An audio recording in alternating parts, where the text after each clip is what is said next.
वो फूट फूट करके चरणों में रोने लगा। अब उन संतों ने कहा रोना कोई समस्या नहीं है, समस्या का समाधान नहीं है। अब हम जो तुमको कहेंगे वो करने से प्रायश्चित होगा। क्या करने से प्रायश्चित होगा? तो संतों ने कहा कि अब की बार जो तुम्हारे घर में संतान जन्म लेगी उसका नाम हमारे तरीके से रखना। बोलो क्या रखना है? उन्होंने कहा नारायण। अजामिल ने बात मान ली, इतना पापी होते हुए भी उसने संतों की बात की, तो उसका अब उद्धार होने लगा। बंधुओं 11वें बालक ने जन्म दिया, नाम रखा नारायण। छोटा अलग, अब मन भी थोड़ा बदल गया था उसका, और उसको गोद में उठा करके नारायण नारायण, उंगली पकड़ करके नारायण नारायण, भोजन करे तो नारायण, बाहर जाए तो नारायण, घर आए तो नारायण, दिन में हजारों बार नारायण नारायण बोलता रहता।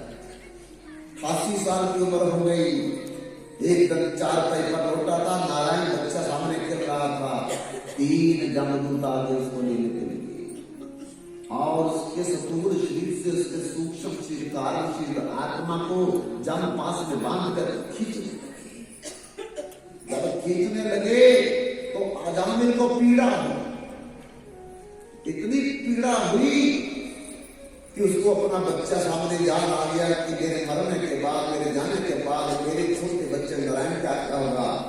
और उस पीड़ा में भी उसने क्या बोला? नारायण नारायण नारायण।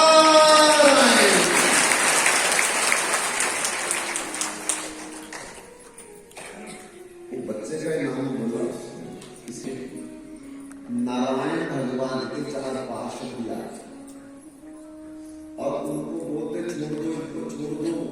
बोले कैसे छोड़ दे? तुम कौन हो? बोले हम कौन है बाद में बताएंगे, आप इसको छोड़ दो। बोले नहीं छोड़ेंगे, ये मां हत्यारा, मातृ हत्यारा, पुत्री हत्यारा, पत्नी हत्यारा, इसने बहुत पाप किए, वैश्य का संग करता है। बोले करता था, अब देखा से क्या बोला है? मरने से 3 बार नारायण नारायण नारायण बोला है, और शास्त्र में लिखा है एक नारायण नाम जतो पाप हरे, पाप के साथ नहीं ततो पाप करे। एक बार भी अगर कोई व्यक्ति नारायण का दिल से बोल दे तो उसके इतने पाप जल करके भस्म हो जाते हैं जितने वो पाप जीवन भर में कर नहीं सकता, पर इसने 3 बार बोला है।